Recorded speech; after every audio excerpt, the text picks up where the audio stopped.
जुन तपाईँले त्यो सिकाउनु भयो नि, जुन आफूभित्रको पनि आफू, त्यसले मलाई अझै कन्फिडेन्स र अझै सेक्योर फिल गर्न मद्दत गराएको छ क्या। प्रकृतिसँग धेरै घुलमिल हुन मन लाग्छ मलाई। अब यसो बाहिर निस्किँदा पनि आफ्नै भित्रैदेखि आनन्द खालको आउँछ क्या। अब यस्तो खेतबारीमा निस्किँदा पनि त्यो त्यहाँको हरियाली देख्दा अब भित्रैदेखि मन खुसी भएर आउँछ र ती बसिराखौँ खालको फिल आउँछ भित्रैदेखि। त्यसैले मलाई प्रकृति नै सोचेँ क्या मैले आफै। मैले अहिले तिमीले यसरी भन्यो भनेर भने होइन, तर त्यतिखेर मैले देखेको थिएँ कि तिम्रो आँखामा तिमी तयार थिएनौ त्यो शब्दलाई पठाउन। तिमी म जस्तो केही गरेर हुन पनि सक्दैनौ। एक दुई, तिमी म जस्तो केही गरी हुनु पनि हुँदैन। अब त्यो शब्द त यस्तो लाग्छ जब मान्छे प्रकृतिमा आयो नि, यसो हेर्दाखेरि यस्तो सुन्दर छ, आफै त्यो मन आफैदेखि आहा भन्ने आउँछ होइन। शब्द त्यो भन्नै पर्दैन, आफै आउँछ नि त होइन। यस्तो भावनाबाट आउने शब्द छ आहा। प्रकृति देख्ने बित्तिकै त्यो पक्का पनि उस्तै त्यो यता पनि यता हरियाली, नदी नाला, त्यो छङछङ गर्दै गएको आवाज नदीको, सुन्दर हिमालहरू, त्यो हेर्दै त्यो उसको मनबाट आफै त्यो प्रकृति खालको आएको होला कि जस्तो पनि लाग्छ। अब कविता लेख्न चाहिँ मलाई सुरुमा त्यस्तो इन्ट्रेस्ट थिएन होइन। अनि पछि शान्ता मिसले यस्तो कविताहरू पढाउनु थाल्नुभयो, अनि कविताको बारेमा भन्नु थाल्नुभयो, अनि मलाई आफै रुचि आउनु थाल्यो क्या कविता छ होला। आकाश कत्रो छ जस्तो लाग्छ। यता दिनदिनै बढिरहेको छ, एक्सपान्डिङ भइरहेको छ भनेको पढेको पनि छ। कत्रो छ कत्रो अनन्त, यो खोइ धेरै ठुलो छ, विशाल, यो सकिँदैन नापेर पनि। यो मैले नमस्कार गरेँ है त। ए नमस्ते। साथै हजुरलाई म क्यानेडी कास्टमा पनि स्वागत गर्न चाहन्छु। धन्यवाद। मलाई थाहा थिएन तिमीले स्वागत गर्दैछौ भन्ने, म चाहिँ मैले गर्ने होला सोचिरहेको थिएँ। अब मैले नै गरिहालेँ। ल बराबर, मैले नि सोचिरहेको थिएँ। मेरो पहिलोपल्ट हो। मेरो पहिलोपल्टै भनौँ। अलिअलि चाहिँ नर्भस भएको राम्रो देखिन्छ। एकदम कन्फिडेन्ट भएको भन्दा अलिअलि नर्भस भएको राम्रो छ। पहिलोपल्ट भन्दा पनि सर धेरैचोटि गराउनु पनि भएको छ, प्र्याक्टिस जस्तो। होइन अलिअलि नर्भस भयो भने चाहिँ ए पहिलोचोटि रहेछ नि त त्यस्तो लागेन कि हेर्दा। यस्तो तपाईँहरूसँग चाहिँ यस्तो अब अलिक बाहिरको मान्छेसँग चाहिँ मेरो पहिलोचोटि नै भनौँ। भनेपछि म बाहिरको अस्ति त्यत्रो भेटेर दिनभरि गफ गऱ्यौँ, अब बाहिरको अझै। बाहिरको होइन, मतलब सरहरू भन्दा धेरै भेटिरहँदा भन्दा एकचोटि मात्रै भेटेको छ नि त। अनि कस्तो भयो अस्तिको भेट? एकदम रमाइलो। तपाईँबाट मैले धेरै नयाँ कुराहरू सिक्न पाएँ, त्यसैले म धेरै खुसी छु। जुन तपाईँले त्यो सिकाउनु भयो नि, जुन आफूभित्रको पनि आफू, त्यसले मलाई अझै कन्फिडेन्स र अझै सेक्योर फिल गर्न मद्दत गराएको छ क्या। त्यसले गर्दा चाहिँ म धेरै नै अब आफूमै कन्फिडेन्स फिल गर्न सकिरहेको छु। त्यो दिन के थियो तिम्रो नाम? मेरो नाम प्रकृति। किन छाने प्रकृति? अब मलाई प्रकृतिसँग धेरै घुलमिल हुन मन लाग्छ मलाई। अब यसो बाहिर निस्किँदा पनि आफ्नै भित्रैदेखि आनन्द खालको आउँछ क्या। अब यस्तो खेतबारीमा निस्किँदा पनि त्यो त्यहाँको हरियाली देख्दा अब भित्रैदेखि मन खुसी भएर आउँछ र ती बसिराखौँ खालको फिल आउँछ भित्रैदेखि। त्यसैले मलाई प्रकृति नै सोचेँ क्या मैले आफै। जस्तै त्यो दिन तिमीले प्रकृति भन्ने शब्द छान्यो होइन हाम्रो शब्दानन्दमा क्यानेडी मामाकोमा, तिम्रो दिमागमा त्यो एउटाभन्दा अरू शब्द पनि आएको थियो कि त्यति एउटा आयो सुरुमै? मलाई सुरुमै त्यही शब्द आयो प्रकृति। अनि सोच्दाखेरि त आउँथ्यो पनि होला अरू, तर मैले सोचिनँ क्या। मैले प्रकृति नै छाने, मलाई त्यही नै राम्रो लाग्यो। अनि प्रकृति के भयो आवाज?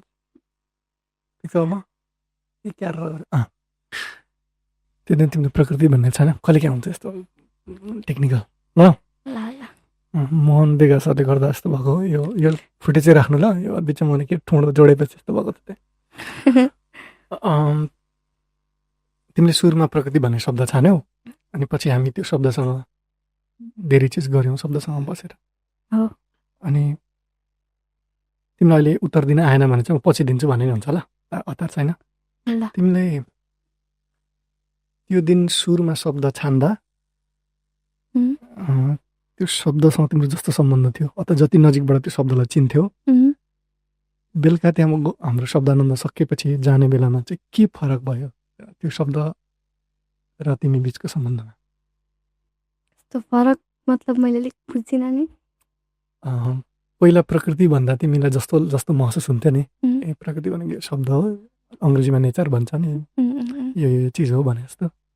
अनि दिनभरिको हाम्रो बसाइपछि चाहिँ तिमी फर्केर जाँदा घर जाने बेलामा चाहिँ प्रकृतिको अर्थ त्यही मात्रै थियो कि अझ थपियो कि के भयो तिमीलाई? मलाई चाहिँ प्रकृतिको अर्थ थपी जस्तो लाग्यो। प्रकृति मेरो साथी जस्तो, मेरो मित्र खालको जस्तो आभास भयो क्या मलाई आफैमा। मलाई यस्तो सहयोग गर्ने, सपोर्ट गर्ने खालको मित्र हुन्छ नि, मलाई भित्रदेखि प्रोत्साहन गर्ने खालको अब मलाई आभास भयो क्या आफैमा प्रकृतिसँग चाहिँ। यस्तो खालको फिल भयो मलाई आफै। अन्तिममा जुन तपाईँले त बिदा गर्नु भन्नुभयो नि, त्यतिखेर मलाई कस्तो अर्कै खालको फिल भएको। त मैले बिदा गर्न सकिरहेको थिइनँ क्या प्रकृतिलाई नि। मैले अहिले तिमीले यसरी भन्यो भनेर भने होइन, तर त्यतिखेर मैले देखेको थिएँ कि तिम्रो आँखामा तिमी तयार थिएनौ त्यो शब्दलाई पठाउन। अनि मैले यहाँबाट फर्केपछि हाम्रो शेर्मा सर र म बिर्ताउन गयौँ पनि, बाटोमा तिम्रो कुरा गर्दै गयो मेरो तिमी र अरू दुईजना साथीहरूको पनि तिमीहरू त्यो शब्दहरूलाई पठाउन तयार थिएनौ भनेर। अनि मोहनजीसँग बेगा सरसँग कुरा हुँदा चाहिँ मैले बेगा सर म बोल्ने कि भन्ने कुरा हुँदै थियो यहाँ। होइन विद्यार्थीसँग बोल्छु भने जोसँग बोले नि हुन्थ्यो, तर तिमीसँग बोल्ने कुरा भयो अहिलेलाई मसँग। मैले तिमीलाई छाने होइन, तिमी छानिएको हो आफै, अथवा तिमीले आफैलाई छाने हो। अनि अझ जसरी तिमी त्यो शब्दलाई विदाई गर्न तयार भएर थिएनौ, जस्तै म प्रशिक्षकको रूपमा आए पनि त्यो दिन चाहिँ मैले बढी सिकेँ जस्तो भइरहेको थियो क्या तिमीहरूबाट, हामीबाट। पहिलोचोटि के भइरहेको थियो भने म यो कोही कुरा चाहिँ तिमीलाई सुनाउँछु, यो कुरा सिकाउँछु भनेर आएको थिएँ। तर भन्दै भन्दै भन्दै जाँदा मैले जुन कुराहरू तिमीलाई भने, पात्रहरूको बारेमा पनि भने, त्यो भन्ने कुरा थिएन क्या सामान्यतया। भन्दै गर्दा तिमीहरू यसरी बुझ्दै बुझ्दै बुझ्दै बुझ्दै जान थाल्यौ। अनि मलाई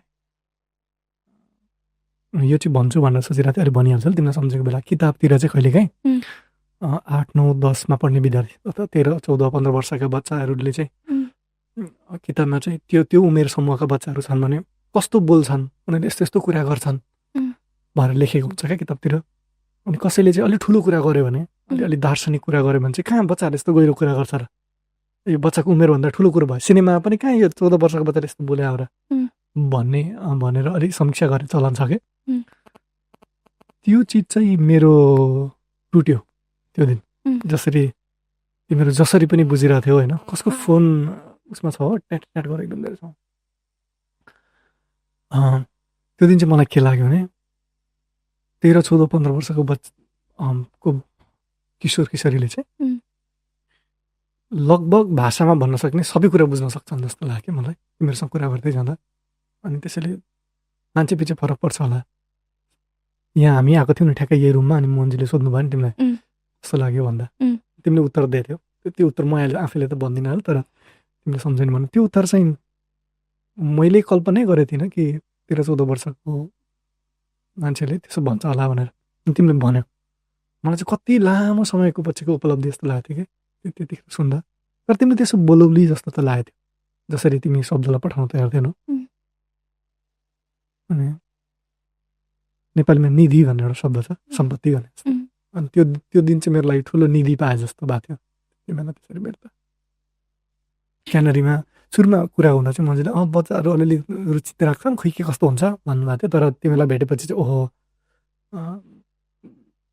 कमाके जस्तो लाग्यो मोहनजी आफैले पनि तिमीहरूलाई। पछि भने पनि त्यो मेरो कुरा। अनि तपाईँ जुन अहिले यस्तो कवि हुनुभएको छ नि राष्ट्रिय स्तरको, यो हुन चाहिँ अब विद्यार्थीले चाहिँ कस्तो भूमिका खेल्नुपर्छ त आफूमा? अब हामी विद्यार्थीहरू पनि अब यस्तै हुन चाहन्छौँ होइन। अब कतिपय विद्यार्थीहरूले साहित्यमा रुचि त राख्छन्, अब तपाईँलाई आफ्नो आइडल पनि मान्न सकेका हुन्छ। अब उनीहरू चाहिँ तपाईँ यस्तो हुनुहुन्छ कस्तो कस्तो भूमिका खेल्नु उचित हुन्छ त अब तपाईँको विचारमा चाहिँ? अहिले तिमीले दुईवटा प्रश्न सोध्यौ। एउटा चाहिँ तपाईँ राष्ट्रिय स्तरको कवि हुनुहुन्छ, अर्को तपाईँ जस्तो कसरी हुने। पहिलो कुरो यो कलाकार, यो चाहिँ मनु मन्जिल भन्ने एकजना अर्को कवि हुनुहुन्छ, सुन्दर कविता लेख्ने, उहाँले भन्नुभएको कुरा हो। कवि चाहिँ कवि कलाकार चाहिँ राष्ट्रिय स्तरको, जिल्ला स्तरको, वडा स्तरको, अन्तर्राष्ट्रिय स्तरको हुँदैन। ऊ कवि हो भने ऊ विश्वव्यापी कवि हो, जहाँ जहाँ कविता भनिन्छ त्यहाँको कवि हो। त्यसले राष्ट्र लोकल भन्ने जस्तै यो स्थानीय भन्ने हुँदैन।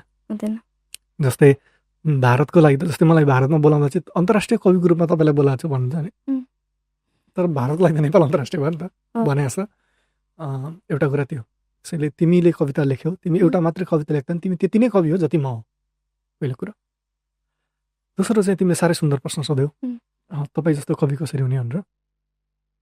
यसको सुन्दरतर उत्तर चाहिँ के हो भने, म जस्तो कवि नहुने, कोही पनि अर्को कवि जस्तो नहुने, कुनै पहिल्यै भइरहेको सुन्दर चिज जस्तो फेरि हुनु चाहिँ सिर्जना होइन, सर्जक होइन। तिमी म जस्तो नहुनु, म त्यो दिन पनि भनेको थिएँ तिमीले। तिमी म जस्तो केही गरेर हुन पनि सक्दैनौ, एक। दुई, तिमी म जस्तो केही गरी हुनु पनि हुँदैन, तिमी जस्तो हुनुपर्छ। जसरी तिम्रो त्यो दिन प्रकृति छानेको थियौ, तिम्रो औँला र मेरो औँला मिल्दैन होइन, हातका रेखा मिल्दैनन् भने जस्तै, हातका रेखा त मिल्दैन, फिङ्गर प्रिन्ट भन्छ नि, त्यस्तै अर्को भोइस प्रिन्ट पनि हुन्छ। अहिले माइकमा सुनिरहेको तिम्रो भोइस र मेरो भोइस मिल्दैन। क्यारिकेचर गर्नेले नजिकै गए जस्तै नजिक पुर्याए पनि, तर प्राकृतिक रूपले चाहिँ, तिम्रो नाम प्रकृति होला सजिलो भइरहेछ आज, प्राकृतिक रूपले चाहिँ कसैको बोली कसैसँग मिल्दैन, उस्तो यस्तै होला तर मिल्दैन भनेको। बोली पनि फरक छ, प्रकृतिले हरेक चिज, हरेक रुख एउटा भन्दा फरक छ। कवि पनि त्यही हो, सर्जक चाहिँ हरेक कवि हरेक अर्को कविभन्दा फरक हुनसक्छ। हरेक कविले अर्को कविले भन्दा फरक कविता लेख्छ, सुन्दर लेख्छ। अब फरक कविता कुरै छोड्दै एउटै कविले एउटा कविता भन्दा अर्को कविता फरक लेख्छ, फरक लेखेको सुन्दर हो, नत्र त दोहोऱ्याएको जस्तो भयो नि त। अनि त्यही भएर सिर्जना र उत्पादनमा फरक छ। चाउचाउको पनि उदाहरण लाने मैले, मानौ टेलिफोन चाहिँ डिट्टो एउटै निक्लेला, जस्तै आइफोन 15 निक्लेन, आइफोन 14 चाहिँ सबै एउटै निक्लेला, त्यो चाहिँ उत्पादन भयो। सिर्जना चाहिँ त्यस्तो हुँदैन, सिर्जना चाहिँ हरेक फरक हुन्छ, हरेक फरक बाटोबाट आउँछ, तिमीलाई थाहा पनि हुँदैन। त्यो दिन हामीले आजको कुरा गरेको थियौँ नि त, जस्तै अघि तिमी बोल्दै गर्दा तिम्रो अनुहारमा यति धेरै पसिना थिएन, तिमीलाई पनि थाहा थिएन यति धेरै पसिना आउँछ भन्ने, पुस्ने कि नपुस्ने पनि थाहा छैन। अनि हामीले फ्यान बन्द गरेको छौँ साउन्ड हुन्छ भनेर भन्नाले चाहिँ यो सबै थाहा थिएन नि त। तर कवि चाहिँ यो सबै चिजसँग जतिखेर सचेत छ भने भनेपछि म तिमीसँग बोल्न सक्थेँ क्या, तर एकछिन बोलिनँ नि, यो पनि थाहा थिएन नि त तिमीलाई होइन। भनेको संसारमा चिजहरू चाहिँ यो अहिले भन्ने चिज चाहिँ यस्तो थाहा नहुने हुन्छ, यस्तो अनिश्चित हुन्छ। अहिले मेरो घाँटी कसो छ होला थाहा थिएन, यति अनिश्चित हुन्छ कि सुन्दर चिजहरू चाहिँ त्यही अनिश्चितताबाट आउँछ क्या, त्यही भएरै उस्तै हुँदैन। जस्तो अस्ति हामी बस्दै गर्दाखेरि जुरीले के पनि कराइरहेको थियो होइन, एकछिनपछि के भएर यो बाइक थाहा थिएन हामीलाई, यो बाइक पनि कसरी आउँछ थाहा थिएन नि त होइन। त्यसैले यो अहिले जे छ, यसले भर्खर जे छ, त्यो चिजलाई सबभन्दा सुन्दर गरी समात्छन् होला जस्तो लाग्छ कविहरूले। अनि त्यो हरेक अहिले चाहिँ फरक हुने भएको र यति धेरै सम्भावना छ कि फरक हुन सम्भव छ क्या, यति धेरै फरक हुन सम्भव छ कि त्यो कति छ भन्ने पनि थाहा छैन, त्यति विशाल चाहिँ छ प्रकृति, अनन्त। राम्रो शब्द प्रयोग गर्यो, त्यति अनन्त छ। तिमीले अघि पनि आभास भन्यौ, अहिले पनि अनन्त भन्यौ, तिमीलाई शब्दसँग एकदमै धेरै नजिक रहेछौ क्या तिमी जस्तो लागिरहेछ मलाई। नेपाली अलि बढी मनपर्छ? कसरी घरबाट स्कुलमा केही? स्कुलमा पनि शान्त मिसले अब त्यस्तै प्रयोग गर्नुहुन्छ, घरमा पनि मम्मी बाबा अङ्कलहरू त्यस्तै शब्दहरूसँग खेलेर बोल्नुहुन्छ। अनि तिम्रो घर चाहिँ कहाँनिर हो? मेरो घर मङ्गलबारेदेखि अलिकति भित्र पर्छ। भन्नाले मङ्गलबार त मेरो पनि मङ्गलबार। अब तिम्रो बुबाको नाम भन्यो भने मैले चिन्छु कि? धनपति बराल। मङ्गलबारबाट अलिकति कता रे? भित्र। पूर्व पश्चिम उत्तर दक्षिण? मङ्गलबार अलिकति उत्तर। जस्तै आज यहाँ बस्ने भनेपछि तिमीले के सोचेको थियो? मैले चाहिँ मन्जुलाई के भन्दा नि केही तयारी पनि नगर्ने, यहाँ जे आउँछ के बोल्यो, त्यसरी मेरो केही तयारी छैन। मेरो पनि छैन।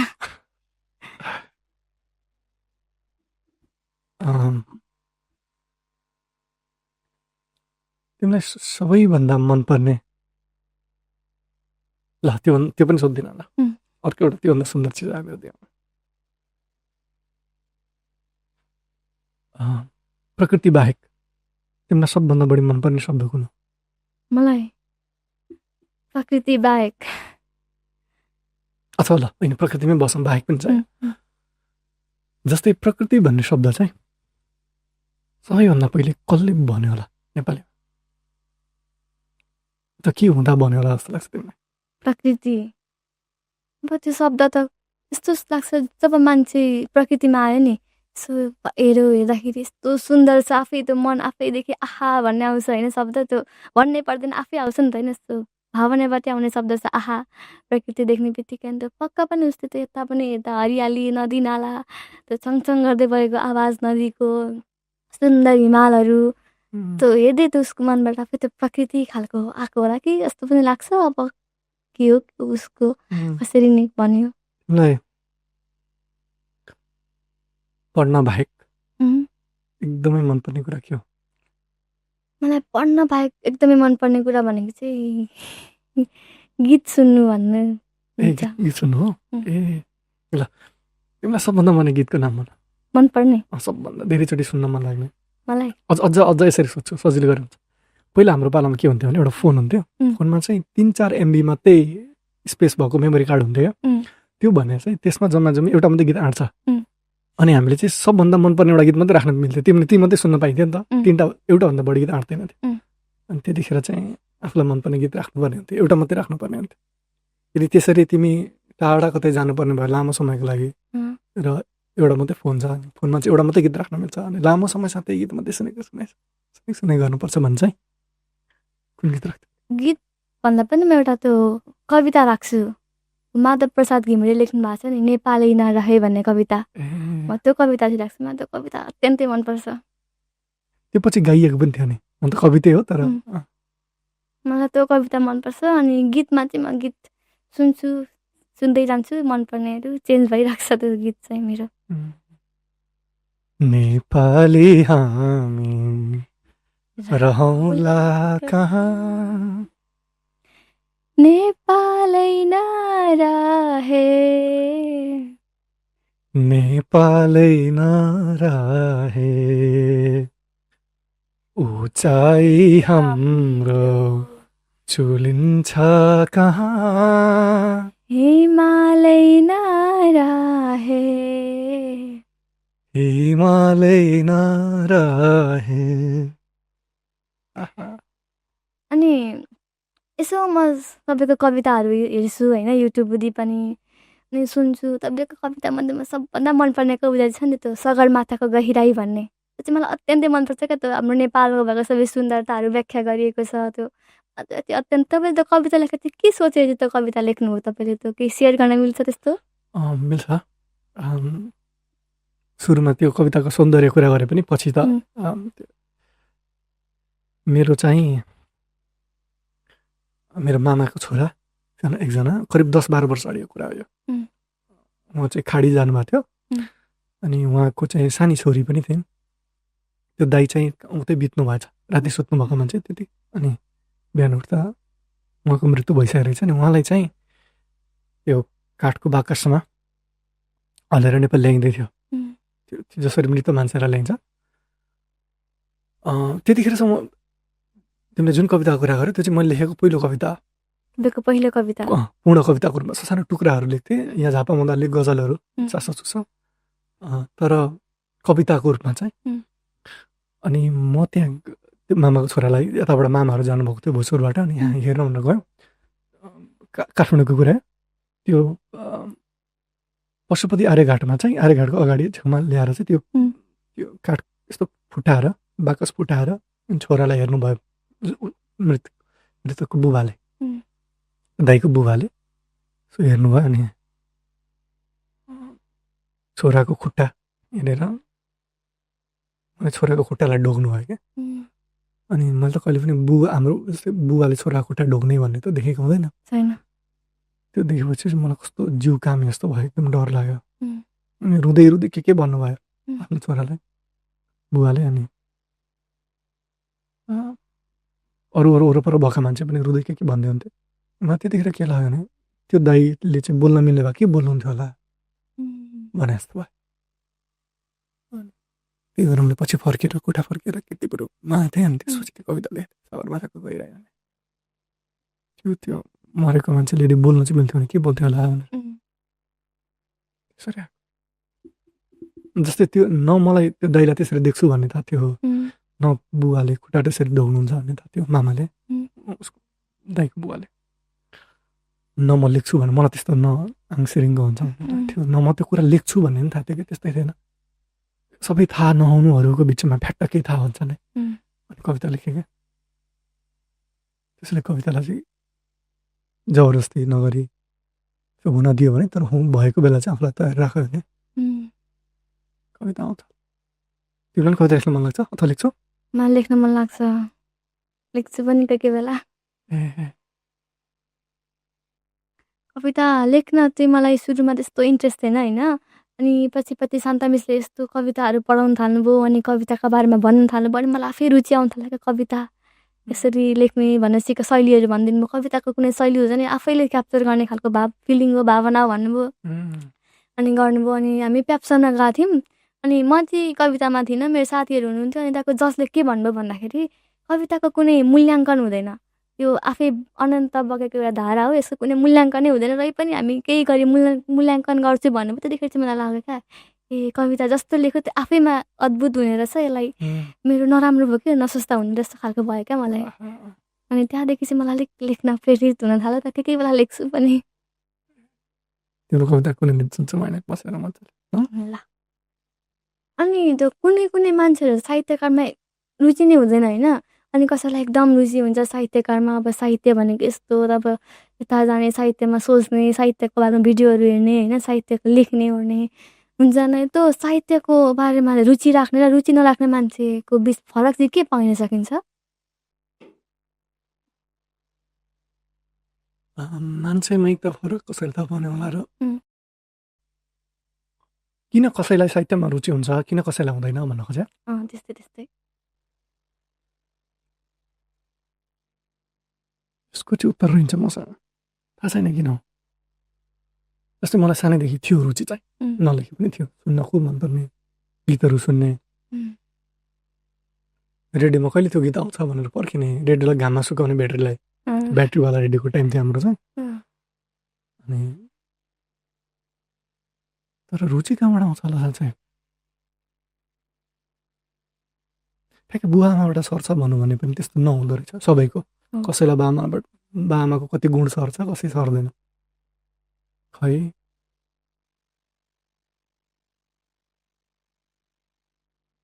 यसको उत्तर छैन होला अथवा यसको उत्तर मसँग छैन किन रुचि खोइ कसैलाई आकाश हेर्न मन लाग्छ कसैलाई लाग्दैन भने जस्तो होला नि मान्छेमै डिपेन्ड गर्छ होइन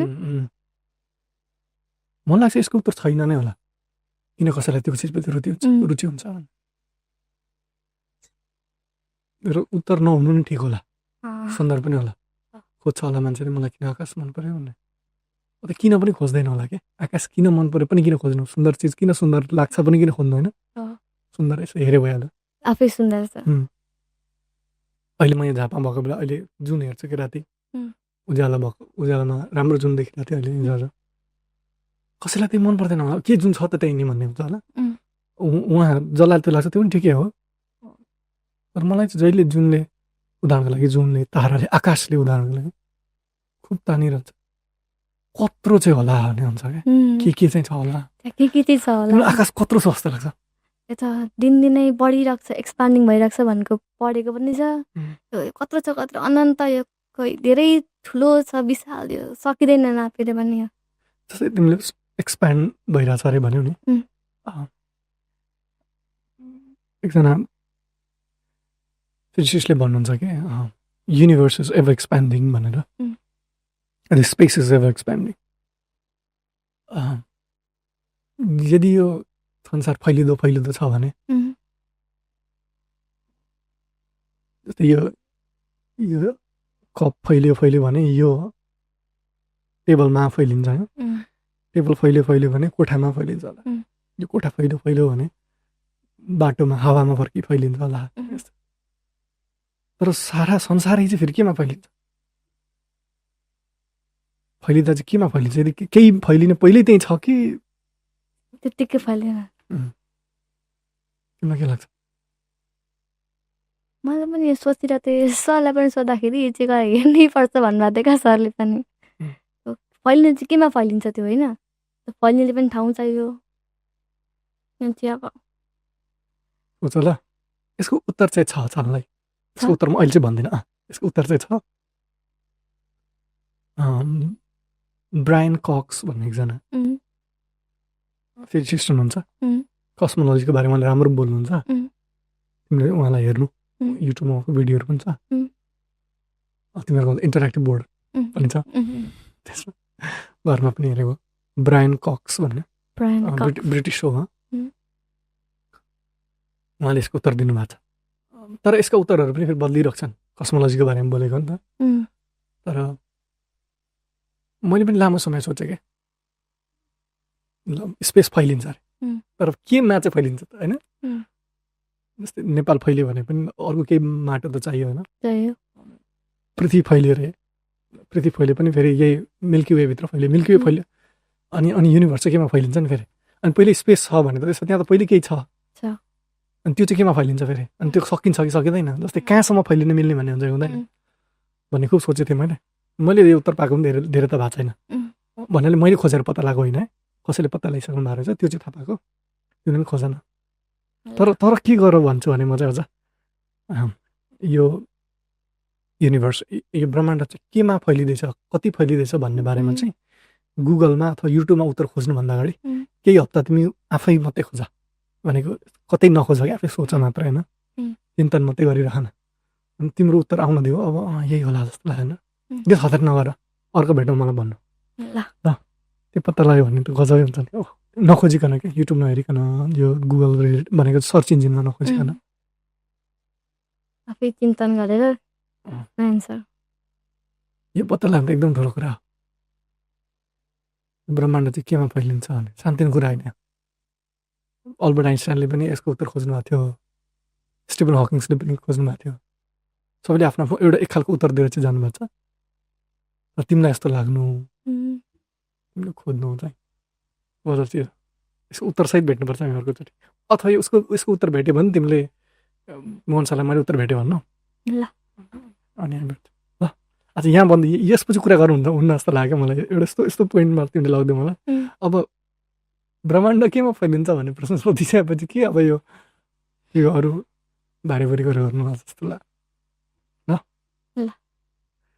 सामान्यतः चाहिँ तपाईँलाई भेटेर खुसी लाग्यो यस्तो यस्तो भन्ने चलन छ, त्यो चाहिँ तिम्रो अनुहार देख्दा मेरो अनुहार देख्दै थाहा भयो हामीलाई खुसी लाग्यो भेटेर भनेर। मलाई अस्ति नै पनि खुसी लागेको थियो भेटेको दिन, शब्दानन्दको बेला पनि। तिमीलाई के भन्न चाहने भन, गर्मी भयो बाहेक। गर्मी त भइरहेछ होइन। मलाई चाहिँ तपाईँ बच्चा हुँदाखेरि पनि त के म कवि हुन्छु जस्तो लागेको थियो कि थिएन? आफै भइएको होइन? मलाई तिमीले अघि भनेको तिम्रो उत्तर अलिअलि मिल्छ। मलाई गीत सुन्न खुब मनपर्थ्यो। म जति सुन्दर कविता लेख्न अथवा भन्न सक्छु त्योभन्दा सुन्दर चाहिँ गीत सुन्न सक्छु। तर गीत सुन्नु त अब के, गीत सुन्ने भन्ने व्यवसाय हुँदैन होइन, गीत सुन्ने भन्ने कला होइन जस्तो भन्छन् मान्छेले। तर हो के, सुन्नु जति सुन्दर कला केही पनि छैन। चाहे त्यो कसैले बोलेको सुन्नु, अझ झन् नबोलेको सुन्नु, त्यो पनि हो। तिमीले भन्नै नपर्नु, मैले सुन्नु। अस्ति पनि म तिमीलाई भनेको थिएँ नि क्लासमा कि संसारमा जति पनि सुन्दर कुराहरू भनिएका छन् त्यो चाहिँ भन्ने मान्छेले सुन्दर भन्न जानेर होइन, सुन्ने मान्छेले सुन्दर सुन्न चाहेर भएको हो। अहिले भर्खरै पनि तिमीले हामी यो एक्सपेन्सनको कुरा गर्छौँ भन्ने थिएन, तर तिमीले यसरी भन्यौ कि त्यो कुरा आयो होइन। त्यसरी सुन्दर भनिएका चिजहरू चाहिँ सुन्दर सुन्न चाहनेहरूको हातमा छ। त्यसमा सबभन्दा बढी श्रेय चाहिँ सुन्न चाहनेहरूलाई दिनुपर्छ। अनि तपाईँको टाइममा पढ्न एकदम रुचि राख्नुहुन्थ्यो अरे होइन? तपाईँ अनि मेरो मम्मी एउटै ब्याचमा पढ्नु भएको अरे। तपाईँको उदाहरण मलाई मम्मीले कति दिनुहुन्थ्यो क्या पहिला पनि नि। मम्मीको नाम तपाईँ चिन्नु त हुनाला र पनि देवी भट्टराई। देवी भट्टराई मङ्गलबार बजार। चिन्नुहुन्छ? किन नचिन्नु? अनि त्यसरी पढ्नुपर्छ, पढ्दाखेरि भनेर उदाहरण दिनुहुन्थ्यो क्या। उहाँले यस्तो लगन लाएर पढ्नुहुन्छ, त्यसरी नै पढ्ने गर हुन्छ नि। एउटा भ्रम चाहिँ छ मान्छेहरूमा, तिमीले सही प्रश्न सोधेको भनिहाल्छ। तपाईँलाई कुनै कुरामा रुचि छ भने चाहिँ पढेर काम छैन, त्यो रुचिलाई चिजमा लाग्यो हुन्छ भन्ने एउटा छ क्या अहिले फ्यासन जस्तो। त्यसो होइन, रुचि कुरा त गर्नु परिहाल्यो, रुचि मार्नु पनि भएन, रुचिलाई रोक्नु पनि भएन, सुन्दर रुचिहरू छन् भने। तर तिम्रो पढ्नु भनेको चाहिँ तिमी त्यो समयमा तिमीसँग जे उपलब्ध चिज छ त्यो सबभन्दा राम्रो गरी गर्नु चाहिँ हो क्या। भनेको त्यो कति मार्क्स ल्याउनु, कति ग्रेड ल्याउनुसँग चाहिँ सम्बन्ध नहोला। र जस्तै संसारमा जस्तै म लामो समय प्रथम भइरहन्थेँ उम्, होइन।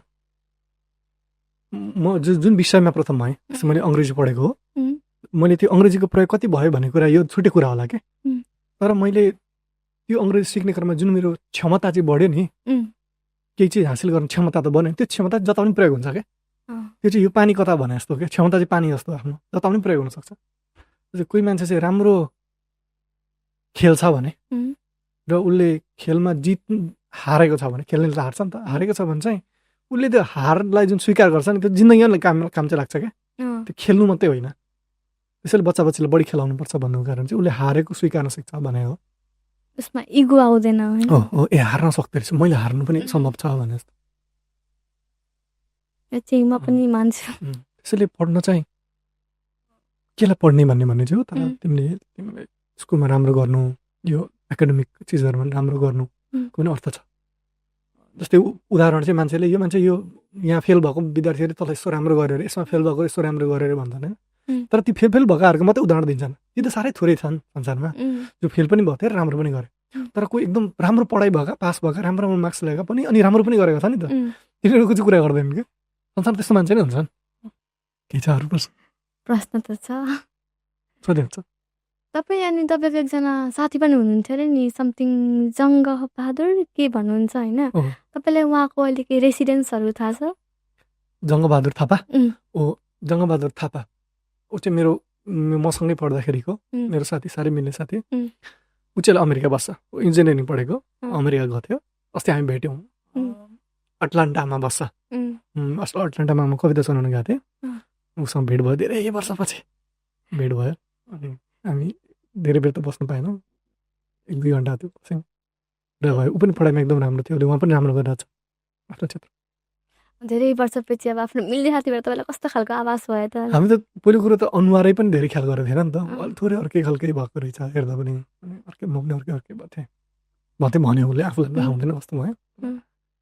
उसको मेरो त्यो समयको फोटो थिएन, तर त्यही जङ्ग पनि आफ्नो राम्रो उदाहरण हो कि। ऊ राम्रो विद्यार्थी थियो, तर उसले आफ्नो काममा पनि राम्रो गर्यो, उसले त्यहाँ पनि राम्रो गरिरहेछ। त्यो कतै न कतै प्रयोग हुन्छ क्या। जस्तै अस्ति हामी कुरा गर्थ्यौँ नि, शब्द चाहिँ तिमीले राम्रोसँग शब्दलाई प्रेम गऱ्यो भने त्यो कविता लेख्दा नि काम लाग्यो, निबन्ध लेख्दा पनि, उत्तर दिँदा पनि, परीक्षामा तिमीले बोल्दै पनि, अझ सबभन्दा सुन्दर चाहिँ सुन्दा पनि। जस्तै तिमीले अरू त छोडिदियो, प्रकृति भन्ने शब्द चाहिँ अरू कसैले भन्यो भने पनि अलि बढी अर्थसहित हुन्छौ नि त। अब त्यही नै मलाई त्यही दिन त्यो कुरामै आनन्द आएको थियो। मलाई त्यो सार्थक जस्तै भएको थियो कि शब्द आनन्द, साँच्चै मेरो शब्दसँग आनन्द भएको थियो। अनि तपाईँले अस्ति भन्नुभएको थियो नि मलाई कविता लेख्नुभन्दा पनि गीत सुन्न धेरै रुचि छ। तपाईँलाई कसैले कि तपाईँ कविता मात्रै लेख्नुहोस् कि गीत मात्रै, तपाईँ के चाहन्छु, केलाई छान्नुहुन्छ कि गीत कि कविता भन्दा चाहिँ तपाईँ? मलाई 1-1.5 वर्ष अगाडिसम्म चाहिँ यदि मलाई दुईवटा मध्ये गन पोइन्टमा के राखेर कविता मात्रै लेख्न पाउँछस् कि गीत मात्रै सुन्न पाउँछस् भन्नु चाहिँ मलाई 1-2 वर्ष अथवा 2-3 वर्ष अगाडिसम्म चाहिँ होइन, म त्यसो गीत मात्रै सुन्छु भन्छु भन्ने लाग्थ्यो। 1-1.5 वर्ष अगाडिसम्म भनौँ म गीत सुन्छु बरु, किनभने कविता त मैले एकजना लेख्ने कविता भयो, तर गीत त अब कति महान मान्छेहरूले लेखेका गीत, म्युजिक, भोकल सबै चिज हुन्छ नि त, स्वर। तर यो केही समय 2-2.5 वर्ष अथवा 1.5-2 वर्ष कति भयो ठ्याक्कै मैले त भन्न सकिनँ, तर केही वर्षदेखि चाहिँ म कविता लेख्नु नै चाहन्छु अहिले चाहिँ। किनभने म यो केही समयदेखि चाहिँ एउटा केही यस्तो चिज लेखिरहेको छु जुन चाहिँ मैले भन्नै छ क्या। मलाई म त्यो कुरा भन्नको लागि आएको हुँ जस्तो लागिरहेछ। त्यो कुराले, त्यो किताबको कारणले गर्दाखेरि चाहिँ कवितै छान्नुहुन्छ? कविता अथवा लेख्नु भनौँ न, किन त्यो कुरा चाहिँ मैले लेख्नु छ, त्यो किताब चाहिँ मैले लेख्नै सकेँ। लेख्नै छ भन्नाले म त्यही म हुँ, अब त्यो म आफूलाई त्यो म फुल्दै छ भने जस्तो हो क्या। त्यो चाहिँ त्यो कुरा भन्नु चाहिँ अब म भाषामा भन्ने भएको भएर मैले किताबमा लेख्दैछु, त्यो भएर चाहिँ हो। तर तिमीले साह्रै महत्त्वपूर्ण प्रश्न सोध्यौ। पछि जब मैले किताब निकालेँ भने त्यो किताब, अनि त्यतिखेर नि यो पडकास्ट हुन्छ, त्यतिखेर म तिमीलाई भनौँला, अथवा त्यो किताबको कुरा गइरहेको थियो भनेर केही वर्ष लाग्छ होला। केही वर्ष लाग्नेछ? केही वर्ष लाग्छ होला। पहिलो संस्कार भन्नाले पहिलो खेसरा लेख्ने समय लाग्छ, त्यसपछि तपाईँ यो कविता लेख्न चाहिँ कोहीबाट प्रेरित भएर थाल्नु भएको कि त आफसे आफ आएको कि तपाईँलाई यो? एकजनाबाट मात्रै त होइन, उम्, एकदम धेरैबाट हो। त्यसैले कसको नाम लिने कसको नाम नलिने भन्ने हुन्छ। मेरो बुवाबाट पनि हो, मेरो बुवाले कविता पढेर सुनाउनुहुन्थ्यो। मैले मनु मन्जिलको कविता सुन्न जाँदा गुरुकुलमा त्यो दिन पनि मलाई खुब एकदम अर्थ राखेको थियो। मैले माधवप्रसाद घिमिरेलाई भेट्नु पनि अर्थ राखेको थियो। मैले सुनेका कविहरू, मैले पढेका कविताहरूको पनि अर्थ छ। मैले भेटघाट चौतारीमा गजल सुन्न जानुको पनि अर्थ छ। बिर्तामोडमा धेरैजनाको प्रकृतिको अर्थ छ। प्रकृतिले खुब प्रेरित गरेछ मलाई। प्रकृति जुन अनन्त छ नि, जुन अनिश्चित, त्यो कुराप्रति खुब रुचि छ क्या मलाई। होइन, एकछिन छिन बादलले जस्तो जस्तो रूप बनाउँछ, एकैछिनमा छैन। यो हो कि होइन भन्ने जुन हुन्छ नि, अनिश्चितताप्रति खुब रुचि छ। अनि त्यो प्रकृतिले देखाएको। त्यही भएर प्रकृतिप्रति मेरो विशेष प्रेम सम्मान छ। अनि तिम्रो प्रकृति भन्दा नि मलाई प्रकृति तपाईँलाई तपाईँको जीवनमा अझै मैले यस्तो गर्नु छ भन्ने केही छ कि पहिला थियो कि त्यस्तो? यो प्रश्नको कस्तो उत्तर दिउँ भन्ने भयो मलाई। मलाई केही गर्न चाहिँ धेरै गर्न भन्ने त धेरै छैन, तर हुन चाहिँ छ। हुन चाहिँ कस्तो छ भने, हुन कस्तो छ भने झन् मलाई हुन छ, भइरहन छ। गर्न भन्दा नि म भइरहँ। मेरो हुनु चाहिँ मेरो गर्नुहोस् भन्नु छ। म भइरहँ, मलाई भइरहनु थाहा भइरहोस्। मलाई चाहिँ यसपछि हामी कुरा गर्नु हुँदैन। यति सुन्दर ठाउँमा लगेर छोड्यो तिमीलाई। मलाई अघि नै त्यो पिक हो जस्तो लागेको थियो। अब हामी भइरहँ यहाँ। म पनि सोध्दिनँ, तिमी नसोधा।